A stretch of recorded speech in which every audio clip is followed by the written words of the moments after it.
शिक्षा और पर्यावरण मेरा मुद्दा रहा है और सत्य और अहिंसा मेरा रास्ता रहा है। मैंने पहले भी कहा है कि शिक्षा की हालत अच्छी नहीं है। हम यहाँ पर आज जो हमें मुद्दा दिख रहा है वो है परीक्षाओं का। जिस तरह से सालों के मेहनत के बाद, 12 वर्ष के मेहनत के बाद, तपस्या के बाद एक परीक्षा होती है, उसमें भी अगर बेईमानी हो, धांधली हो, सच की विजय नहीं हो, असत्य की विजय हो, तो फिर कोई विद्यार्थी करे तो क्या करे। मैं आपको कुछ उदाहरण दूंगा जिससे मुझे बहुत निराशा होती है कि ये परीक्षाएं ठीक भी हों तो ऊपर क्या माहौल अच्छा है, क्या सत्यमेव जयते का माहौल है या नहीं हमारे देश में, वो भी देख लीजिए। उसे भी सुधारने की जरूरत है, वरना परीक्षाओं में आप निकलेंगे आसमान से गिरे खजूर पे अटकेंगे। मैंने पिछले साल में एक होनहार, बहुत ही सज्जन युवक को आईपीएस बनते देखा है। आईपीएस पुलिस के बड़े अफसर होंगे और मुझे पूरा मालूम है कि उनके आंखों में कितने सपने रहे होंगे, उनके माता पिता के कितने सपने रहे होंगे कि आप ये देश की सेवा करेगा। आपको पता है आज के इस हालात में उनसे क्या कराया जाता है? देश की सेवा नहीं, देश को ही बर्बाद करने के काम पे उन्हें लगाया जाता है। 8 महीने पहले मुझे जेल भेजा गया ये कहकर कि मैं एंटी नेशनल हूं। तो उन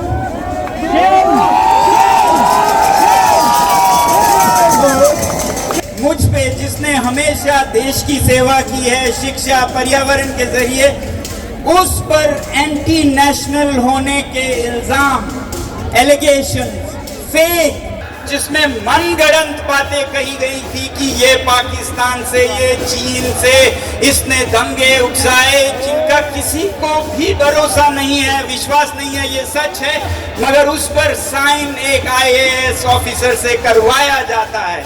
आप समझ रहे हैं, ये आगे आपका भविष्य है।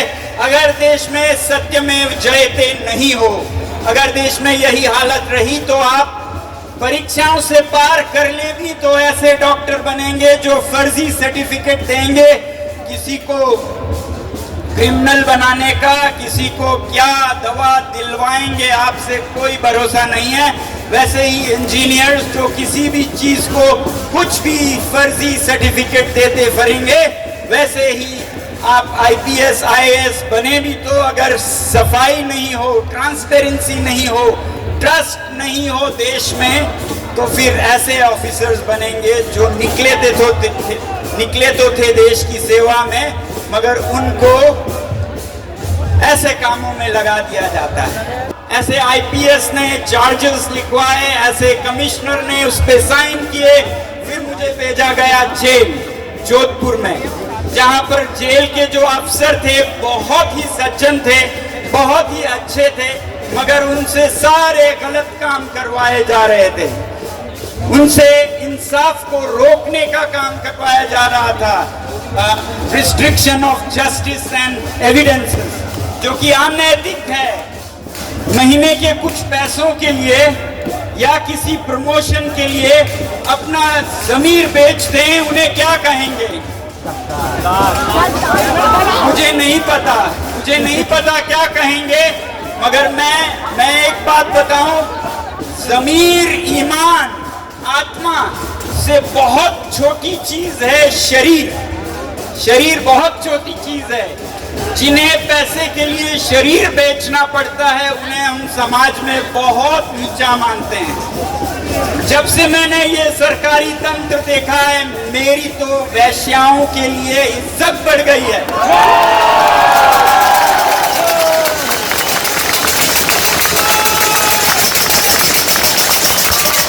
इज्जत बढ़ गई है रेड लाइट एरियाज के वर्कर्स के लिए, क्योंकि वो सिर्फ जिस्म बेचते हैं, मजबूरी में बेचते हैं और किसी का हानि नहीं करते, जितने ये हमारे अफसर एक तनख्वाह के लिए अपनी ईमान, जमीर सब बेचते हैं। जिसने आत्मा बेच दी, जमीर बेच दी तनख्वाह के लिए, तरक्की लिए, उनके आगे तो वैश्याएं भी भगवान हैं।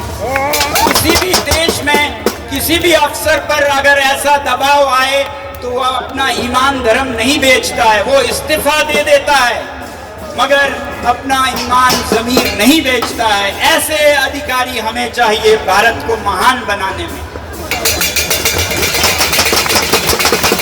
और यहाँ तो हम ऐसे एक मंत्री से जिम्मेदारी की मांग कर रहे हैं जिनसे स्पष्ट साफ गलतियां हुई हैं, उनसे जिम्मेवारी लेने को कह रहे हैं, वो तक जिम्मेवारी नहीं ले रहे हैं। एजुकेशन में तो ये हालत है, परीक्षाएं जो आप हैं, बड़ों के दुनिया में जाएं तो इलेक्शंस का भी यही हालत है। इलेक्शंस का भी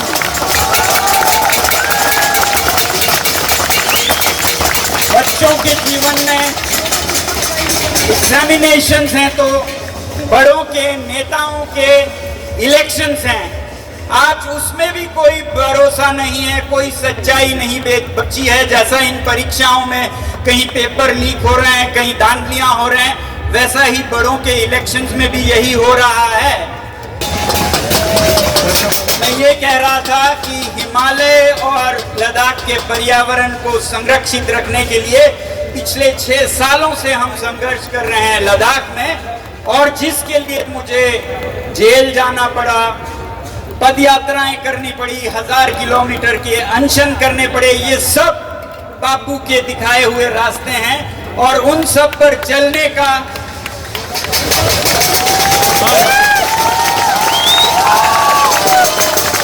और उस चलने का सिला ये मिला कि हमें ही देशद्रोही बनाकर जेल भेज दिया गया। अब जो भी हो, मैं कहना ये चाहता था, आज इलेक्शंस का, चुनाव का कोई मतलब नहीं रहा, क्योंकि 2019 और 20 में हमारी सरकार की जो पार्टी है उन्होंने ही लिखकर वादा किया था कि लद्दाख को संरक्षित किया जाएगा, मगर फिर 2 साल में मुकर गए और हमें कहीं भूखा रहना पड़ा, हफ्तों जान की बाजी लगाकर, कहीं पद यात्रा, कहीं जेल। और उसके बाद मैं आप लोगों को ये किसी कारण से बता रहा हूँ, उसके बाद पिछले 22 मई को एक बहुत बड़ी बैठक हुई जिसमें फैसला हुआ कि लद्दाख में लोकतंत्र लाया जाएगा, एक खास असेंबली के जरिए वैसे ही लद्दाख को संरक्षण दिया जाएगा। मगर फिर क्या देखते हैं, 2-3 दिन में उस पे भी पलट जाते हैं, जैसे चुनावी वादों पे पलटे वैसे ही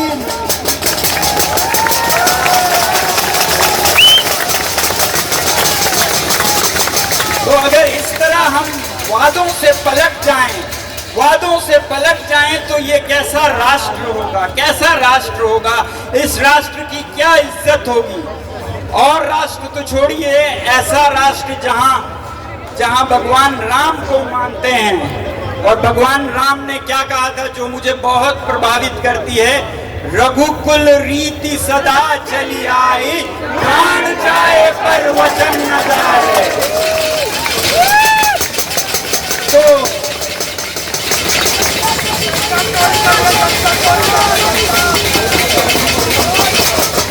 कहाँ गया वो भारत, वो भगवान राम का दिखा हुआ पथ कहाँ चला गया, जहाँ पर प्राण चले जाए पर वचन नहीं जाए। अब तो यहाँ वचन उनके जाते हैं और प्राण हमारी जाती है। तो मेरा कहने का मतलब ये है कि अगर भारत को महान बनाना है या सामान्य देश बनाना है, महान थोड़ी देर बाद हो, सामान्य राष्ट्र बनाना है, एक स्वाभिमानी राष्ट्र बनाना है, तो हमें सत्य पर चलना होगा। ट्रस्ट, ट्रांसपेरेंसी, अकाउंटेबिलिटी लाना होगा। ट्रस्ट, ट्रांसपेरेंसी और अकाउंटेबिलिटी लाना होगा। और यही है ये आंदोलन। जब कोई ट्रांसपेरेंसी और अकाउंटेबिलिटी के लिए उठता है तो उसको डराया जाता है, उसको धमकाया जाता है। अभी अभिजीत मिले थे बाहर, उनके पीछे 3-3 गाड़ियां पीछा कर रही हैं, जैसे उनको कोई क्रिमिनल हो, तो ऐसे डर में जीना नहीं पड़ना चाहिए। ये तो डरते नहीं हैं, मगर कितने ही लोग होंगे जिनके बहुत अरमान होंगे मगर डर के मारे खामोश बैठे होंगे। तो हमारे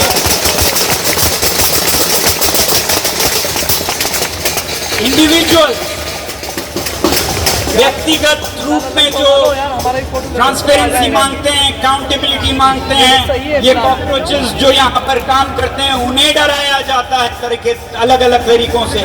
हमें भी डराने की कोशिश की मगर कहते हैं ना डर के आगे,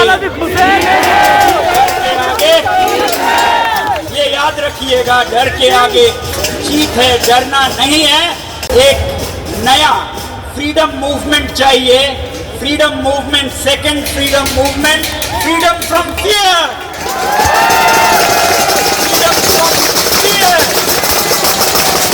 हाय मुक्त भारत, हाय मुक्त भारत, ऐसा हो।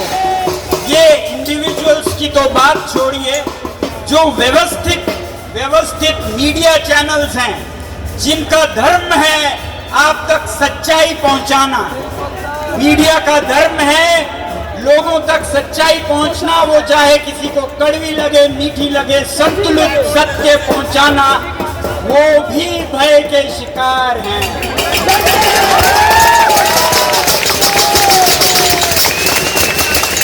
डरे हुए लोग, डरे हुए संचार माध्यम, मीडिया जो दिलेर हैं वो यहाँ पर हैं। तो इसलिए हमें आगे बढ़ना होगा और कदम बढ़ाना होगा। जो मैं हमेशा कहता हूँ, इफ नॉट नाउ व्हेन, अब नहीं तो कब, इफ नॉट अस हू, हम नहीं तो कौन। तो इसे मैंने थोड़ा और संक्षिप्त में सोचा हम कहें, जैसा मैं सुनता हूँ, अभी नहीं तो कभी नहीं, अभी नहीं तो कभी नहीं, और हम ही नहीं। अगर हम खुद को छुपा लें तो सभी नहीं, हम ही नहीं तो कभी नहीं, अभी नहीं तो कभी नहीं, सच की वाणी कभी नहीं, कभी सच्चाई कभी नहीं रहेगी, सच की आवाज कभी नहीं, अभी नहीं तो कभी नहीं। मगर इसे करने के लिए आगे कौन आएगा? हम उम्मीद करेंगे, हम जो जरूरत हो वो करेंगे ताकि सरकार अकाउंटेबिलिटी जिम्मेदारी लें। वो चाहे शिक्षा के क्षेत्र में हो आप लोगों की आवाज, वो चाहे पर्यावरण और संस्कृति के क्षेत्र में हो लद्दाख की आवाज। अगर ऐसा कोई अकाउंटेबिलिटी नहीं लेते हैं तो मैं ये कहूँगा कि आने वाले हफ्ते में मैं खुद आप लोगों के साथ अनशन पर बैठूंगा।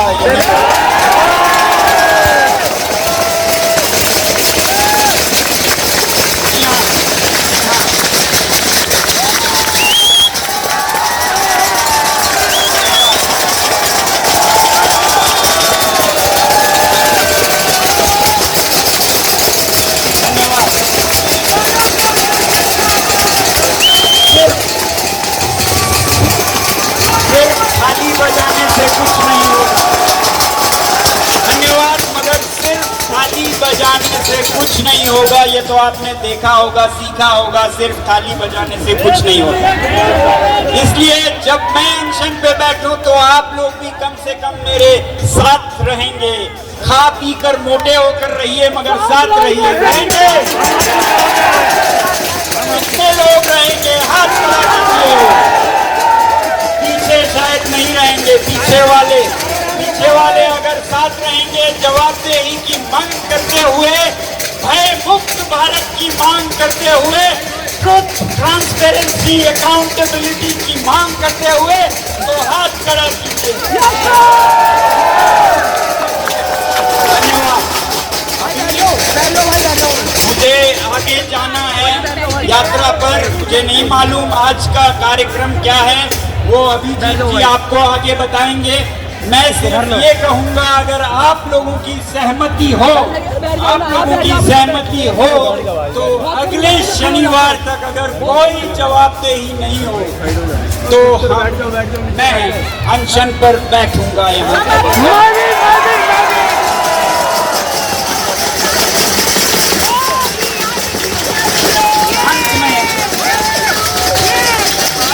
एक कविता के साथ अंत करूंगा, इसे ध्यान से सुनिए और इस पर चलने की कोशिश कीजिए।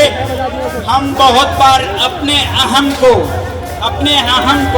अहंकार को, खुद को इतना महत्वपूर्ण समझते हैं और ना अपना भला होता है ना समाज का भला होता है। तो इसलिए किसी ने बहुत खूब कहा है, मिटा दे अपनी हस्ती को अगर कुछ मर्तबा चाहे। अगर कुछ आपने उपलब्धि करनी है तो अपनी हस्ती मिटा दीजिए, खुद को खत्म करना पड़े कर दीजिए कि दाना खाक में मिलकर गुले गुलजार होता है।